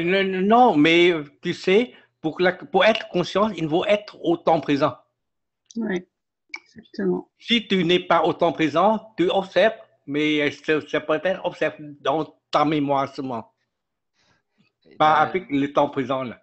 Non. Oui. Dans l'observation, pour moi, il y a comme un décalage. Non. Moi, je dis la pure observation. Oui, oui, je sais que c'est la pure observation. La pure observation. Ne rien faire d'autre que d'observer. Si tu fais autre chose que d'observer, c'est que tu es dans le passé, dans le futur. Oui, au futur ou au passé, là. Oui. Non, donc c'est pour ça que je dis la pure observation. Voilà. Et la pure observation, c'est être là et observer, ne rien faire d'autre. Alors, comment on fait pour dévier l'observation? Bah, tu vas commencer à regarder ta respiration, à regarder que ça te chatouille ou à regarder. Tu fais autre chose que d'observer. Tu essaies de modifier, de penser, d'avoir une considération. Par exemple, ta respiration s'accélère. Tu es en train de te dire, ah, ma respiration s'accélère. Bah, c'est que tu n'observes plus. Donc, observer, ça se fait vraiment au niveau du centre émotionnel et non pas au niveau des organes périphériques. Jean-Jacques, il y a encore une chose. Lorsqu'on dit qu'observer, comme tu as dit, c'est tout à fait dans l'observation, ça veut dire je sais seulement. C'est le savoir au moment présent. Je sais. Par exemple, je respire, je sais que je respire. Je ne sais pas qu'est-ce que c'est long ou non, ou là, ou fort, ou quoi. Il n'y a pas seulement l'observer en sens pur, comme tu dis. Ouais. Quand on observe, il n'y a pas de parole. Il n'y a pas de parole, pas de comparaison, pas de réaction. Voilà, c'est ça. C'est pour ça que je dis pure observation, parce que ça passe par les sens. Oui, ça passe par les sens. Les 6 sens. Voilà. Surtout par réaction, là. Voilà. Par les réflexions, Voilà. par les réactions, c'est tout. Alors, après quelqu'un qui est bien entraîné à la méditation et qui a compris ce que c'était, après qu'on puisse utiliser le mot de présence, voilà, on est d'accord sur le fonctionnement. Hein. Oui, Mais oui, au oui. niveau de l'enseignement, pour moi, c'est vraiment ce terme de pure observation. Alors, je ne sais pas si vous avez fait l'exercice de vous mettre devant un mur. Moi, je l'ai fait en tant que peintre. Vous mettez devant un mur blanc. Donc, il faut que le mur soit vraiment assez grand pour pas qu'il y ait d'objets qui vous dérangent. Vous mettez devant un mur blanc, puis vous restez à méditer, c'est-à-dire à respirer, comme en méditation habituelle, et vous regardez le mur blanc. Puis vous faites rien d'autre. Et à un moment donné, je peux vous dire que vous allez avoir un tableau qui va jaillir du mur comme jamais il a pu jaillir. Mais ça prend du temps, là. Mais Ça prend. quel genre de tableau? Ah bah écoute, moi j'ai appris cet exercice de la part de Dali. C'est Dali. Ah, ça m'intéresse bien, ça, parce que moi aussi, je fais la peinture. Ah bah écoute, fais l'exercice. Hein, tu te mets Et devant avec les yeux ouverts? les yeux ouverts, oui, oui. Et Ah tu vas ouais, voir, ben je vais. au Ouais. début, tu vas te dire, alors moi ça m'a demandé, j'ai fait l'exercice, ça peut aller entre une demi-heure et 1 heure. Hein. Oui, Et donc tu médites les yeux ouverts, tu regardes le mur, et à un moment donné, tu vas voir, ça va gamberger. Et là, tu vas te rendre compte que tu fais autre chose que d'observer. Observer, c'est entièrement neutre, il ne se passe rien. Tu regardes. oui, Voilà. oui. Tu comprends? Je comprends ça. Je Voilà. comprends. Hein.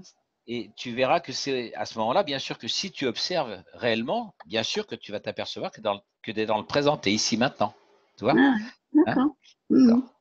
Mais si Merci. tu dis à quelqu'un qui commence à faire de la méditation d'être présent, il a tellement l'habitude de répondre oui, monsieur, je suis présent. Tu vois, c'est pas clair dans la façon d'enseigner, je veux dire. Voilà. C'est dans la façon d'enseigner. Oui, oui, je comprends. Super. Voilà. Mm. Donc, je sais pas, je suis en train de préparer un PDF là sur la façon de la technique respiratoire dans la méditation, mais j'ai perdu mon PDF, j'ai dû l'effacer en cours de route. J'avais passé 2 heures dessus et puis je l'ai effacé. Bien, est-ce qu'il y a d'autres questions? Oui, j'ai une question parce que ça fait pas longtemps que je suis les cours euh, voilà proposés Oui, et donc moi j'ai construit mon premier magrave il y a une dizaine de jours oui, et là tu as parlé de la respiration, oui, de la méditation oui. et est-ce que Monsieur Kesh comment dire, il recommande cette Alors, pratique de pour l'instant, méditation. on n'a pas parlé, mais je ne me souviens pas avoir vu un cours où il en parle. Par contre, il a donné son agrément, me semble-t-il, donc à ce qu'on appelle les ateliers de résonance.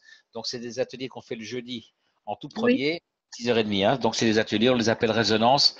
Euh, je dirais que c'est une forme de ressemblance avec la méditation telle que la pratique en yoga ou en qigong, par exemple. Voilà. Mais ça me semble être en raccourci. Il n'y a pas pour l'instant, j'ai pas vu d'unité de Non. fonctionnement et de cours dans la Jean-Jacques, technique.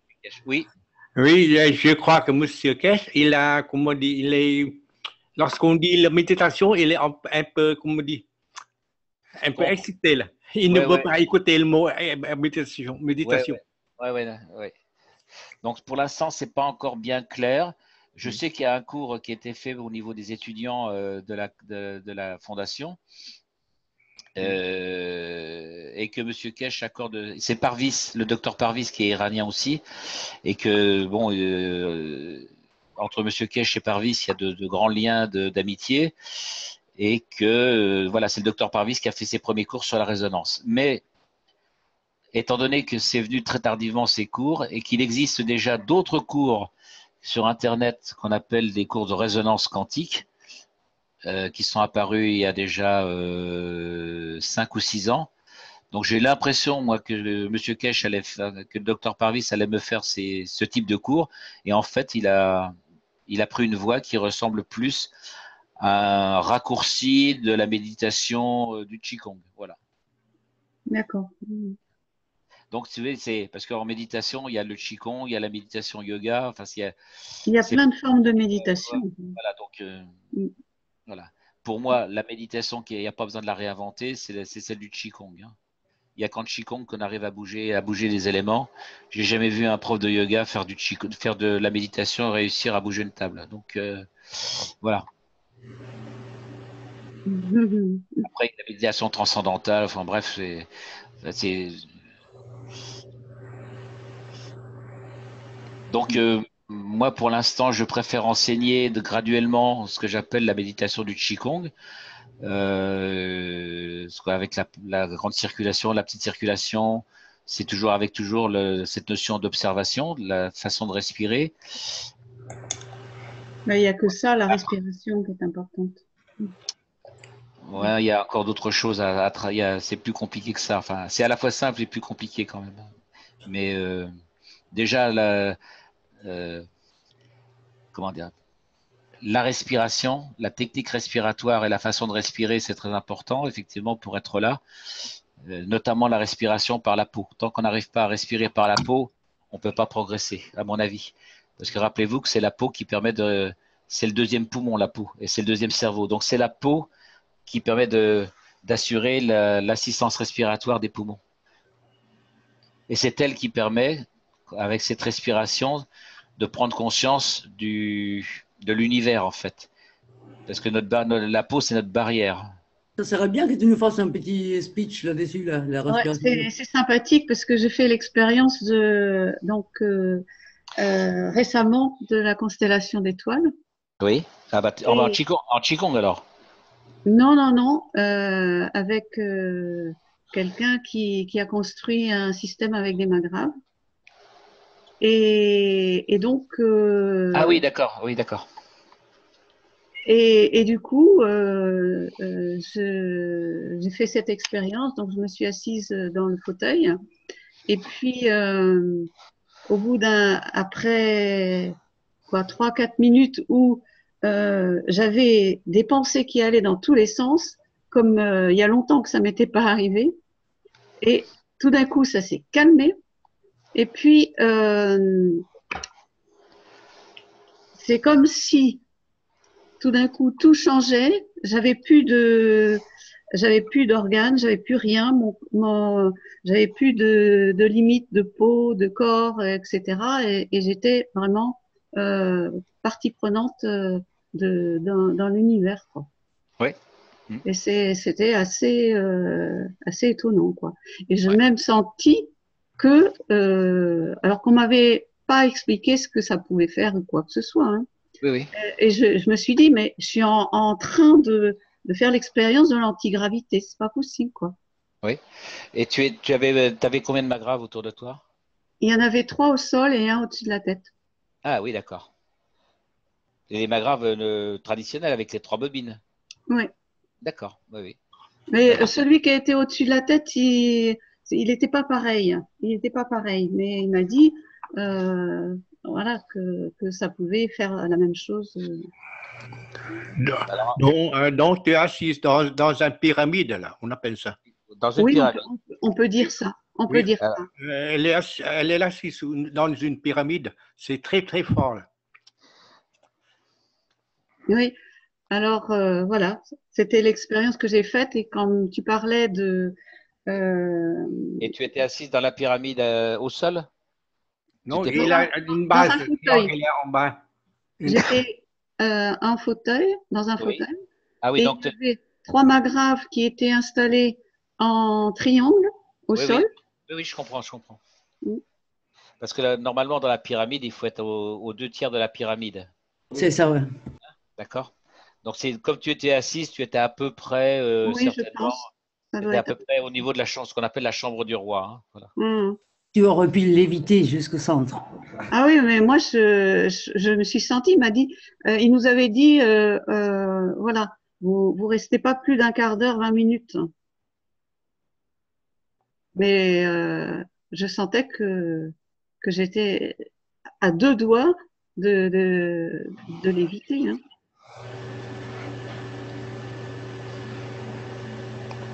Bien, merci pour ton expérience. Ouais, c'était vraiment. Bah, Alors, ouais. c'est ce qu'on est en train de faire dans le domaine médical, mais au lieu de le faire avec des bobines, on le fait avec des réacteurs dynamiques, c'est-à-dire des sphères. Je vais te remontrer l'image puisque tu viens d'arriver. Tu ne connais peut-être pas. Voilà ça. Je me douche. Oui, je me demandais ce que c'était Alors ce. ça, c'est ce qu'on appelle ce sont des sphères. Donc il y a trois sphères, les unes à l'intérieur des autres, avec trois ganses différents et un moteur ici en marron qui permet de Oui, faire. Donc ça fait tourner les sphères, hein. Comme d'accord. chaque sphère va tourner avec sa propre vitesse et avec la force centrifuge,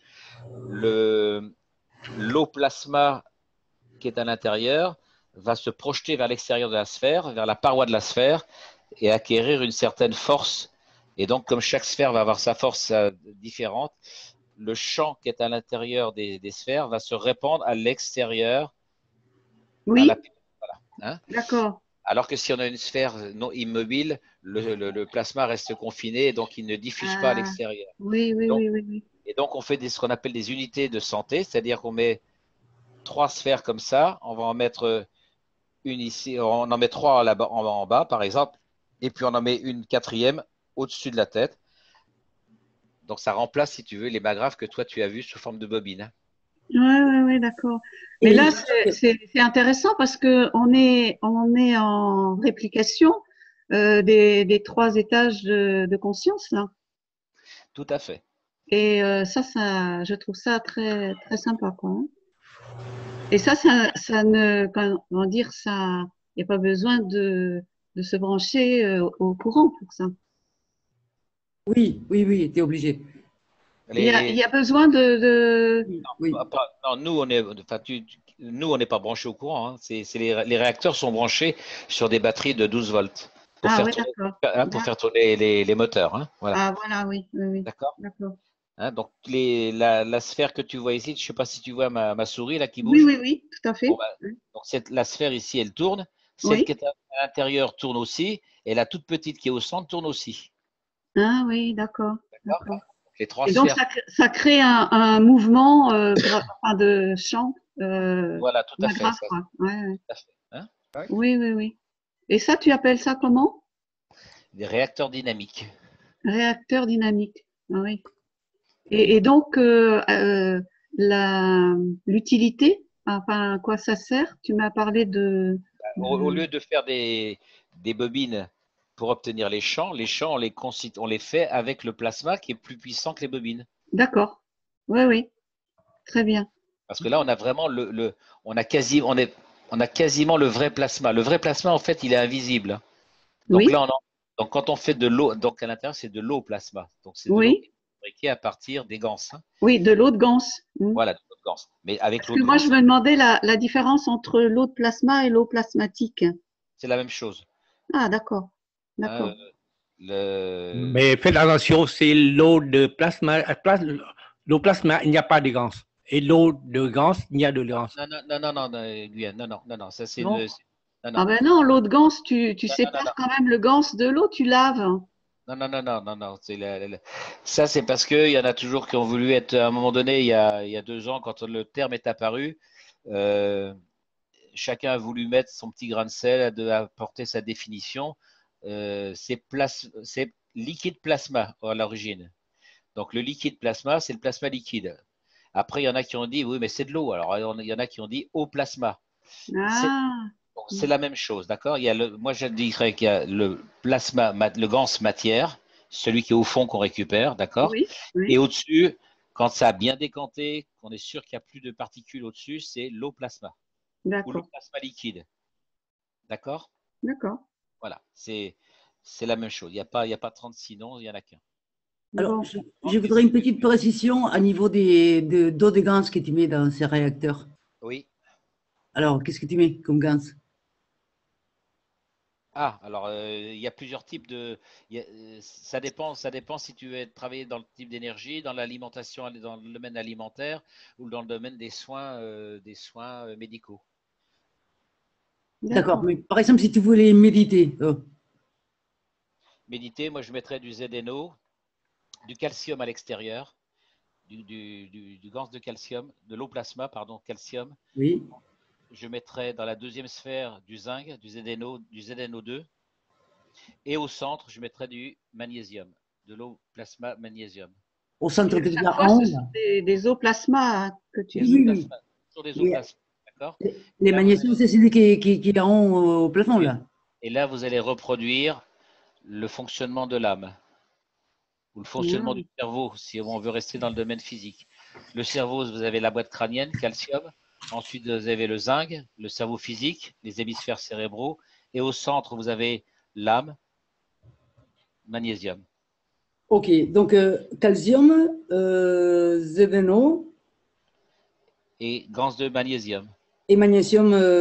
Mais et donc les trois, dans les trois du bas, tu mettrais calcium et Ah ZNO. non, non, là, je parlais d'une seule sphère, hein. Voilà. Ah, tu parles du seul fer. D'accord. Alors, on peut faire en bas, je mettrai du CH3. Du charge 3 dans les trois. Alors, attends, parce que Il y a on va dire les trois sphères du bas et la sphère du haut. Tu vois, alors, pour bien dans se comprendre. comme alors là, on parle de sphères, de sphères à trois sphères, hein, des Oui, sphères de oui, oui, oui, oui, oui. parce qu'il y a chaque sphère comprend trois sphères, d'accord? En fait, il y Donc, en a deux là-dedans, hein. Il y a un corps dedans et une à alors, l'intérieur. alors après, si on fait une sphère, au lieu de faire là ici, la sphère que je suis en train de montrer là, Attends, je on va, mets. on va considérer qu'elle n'a que deux sphères, une sphère Oui, extérieure et à l'intérieur une deuxième sphère. voilà, c'est ça. La troisième sphère va se faire par l'interaction Des des deux. deux groupes. C'est-à-dire que Voilà, vous allez les deux. Ok, c'est pour avoir ça que tu t'appelles trois. Ok, ça il va roule. y avoir, normalement, dans la sphère qui est à l'intérieur, il va se créer un vide. Oui, oui, oui. Le vide qui devient la troisième sphère. D'accord, ok. On est Vu. d'accord? Oui, Donc, on va oui, dire, parfait. donc, dans le réacteur, il n'y a que deux sphères. La sphère extérieure. Oui. Donc, si La- on prend les sphères du bas, on peut reproduire, par exemple, euh, après, c'est à expérimenter, hein. Donc, Oui, voilà, justement. donc, pour méditer, moi, je mettrais du CH3 tout en bas. Les Oui, trois. les trois. CH3 avec, dans la sphère centrale, je mettrais du ZNO. Centrale, bon, on parle toujours des sphères du bas, hein. Une sphère, voilà, si on prend une sphère, CH3 à l'extérieur C'est et nous à ZNO, l'intérieur. et on fait trois sphères comme ça en bas. Oui. Et celle du haut, magnésium. Pardon. Et celle du haut, calcium à l'extérieur et magnésium au centre. Calcium et magnésium. Ok.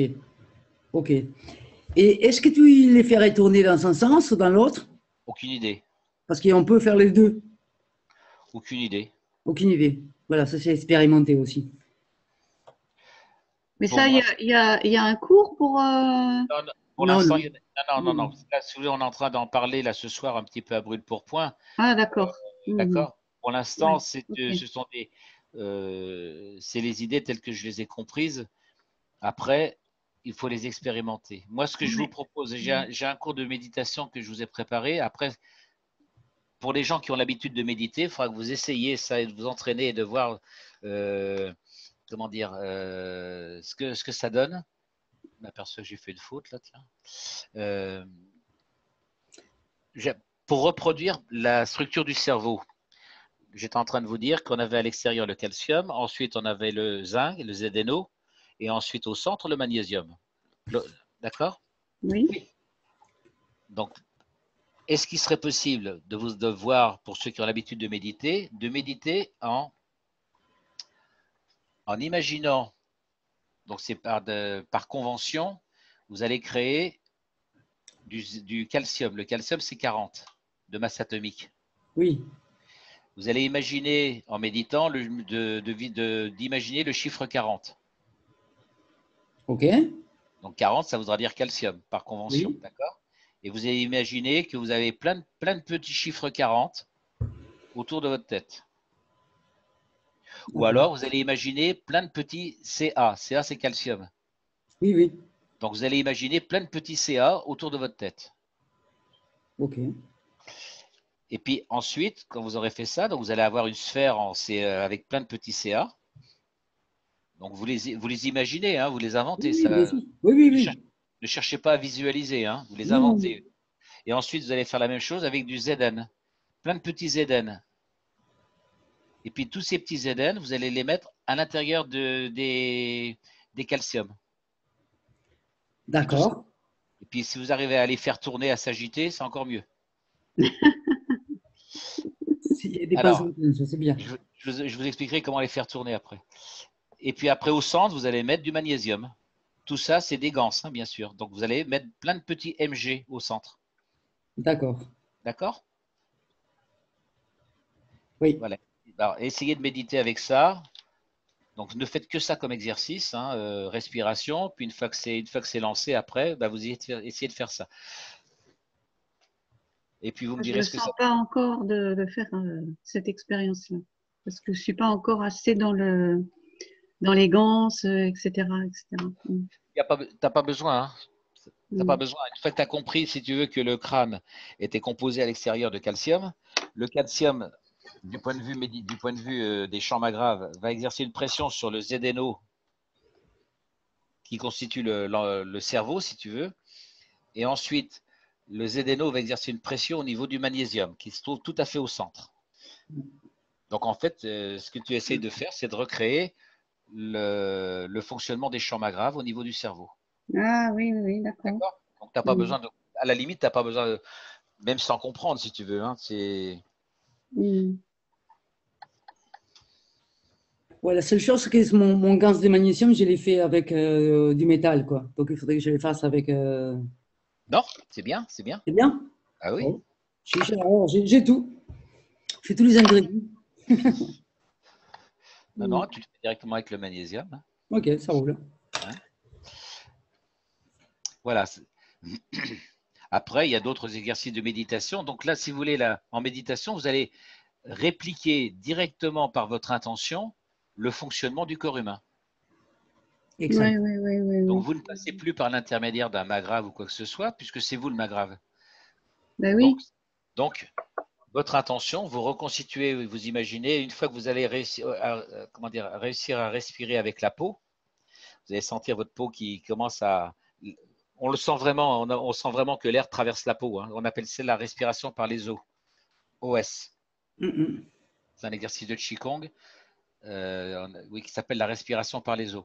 Et quand vous allez vraiment sentir que que l'air traverse la peau, eh bien à ce moment-là, vous allez imaginer avec l'intention le CH3 qui vous environne.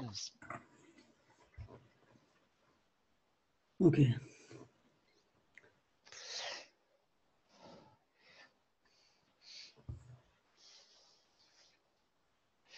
Voilà. Est-ce que vous Mm. avez d'autres questions? Non, c'est bon, merci. Ok.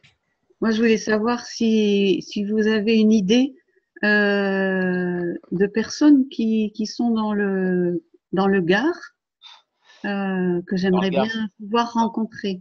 alors, le Gard, c'est près de quelle ville, ça déjà? Euh, Alors, non, c'est pas ouais, tout. en fait, je suis à la Oui, limite entre le Gard et l'Hérault, à 45 kilomètres au nord de Montpellier. Montpellier, ah oui. Ah oui, d'accord. Non, à la prière. Alors, le seul atelier dans le sud, que c'est celui de quiétude de Frédéric, avec Adil, Oui, etc., ouais, voilà, qui se trouve à Cahors. à Cahors, voilà, dans toute cette région-là. Maintenant, vers Montpellier, je ne sais pas. Il faudrait demander à Frédéric tout ce qui est dans le sud, je ne sais pas. Bah, je lui avais demandé, Moi, je suis très doué sur le plan théorique, construction, etc. Mais tout ce qui est administratif, c'est pas ma tasse de thé. Mais il y a pas un endroit où pouvoir trouver cette information-là. Si, je vais te la mettre dans. Mettez ça dans le chat si vous avez des infos. Je te mets ça dans les chats. Hein? Ah, super. Je l'ai là. Voilà. Ok, je te mets ça. Parce que moi, je n'ai pas de mémoire, mais j'ai plein de petites astuces à droite et à gauche pour. Ouais, moi c'est pas mon truc, ça. Ah, est-ce qu'il y a tout là? Oui. Ok, on va. Voilà. Ah bah oui, mais ça, elle me l'a donné, mais il n'y a pas. Ouais. Ah, bon, alors sinon, il y avait quelqu'un qui avait fait des listes de ça, mais ça, c'était sur Facebook, je ne saurais pas te dire. Mais si ça travaille dans mon cerveau et que je sors quelque chose, je te dirai au prochain cours. D'accord. Merci beaucoup. De rien. Bon, D'accord. Allez, on clore. C'était super, merci beaucoup. Ouais, bon, eh ben, écoutez, je suis très content de ouais, votre attention et de ouais, vos sans questions fier. et que ça vous plaise. Yes. Oui, c'est très clair. Hein. Donc la Merci semaine beaucoup. prochaine, Merci on beaucoup. étudiera le système de la peau, Super. Hmm. même heure et toujours le samedi. Bien, bonne Allez, soirée à tous. allez, bonsoir. Merci. Merci. Bonsoir Jean-Jacques, merci et bonsoir à tous. Bonsoir Ciao. Jean-Jacques, bonsoir tout le monde. Merci. Merci beaucoup. Ok. À bientôt.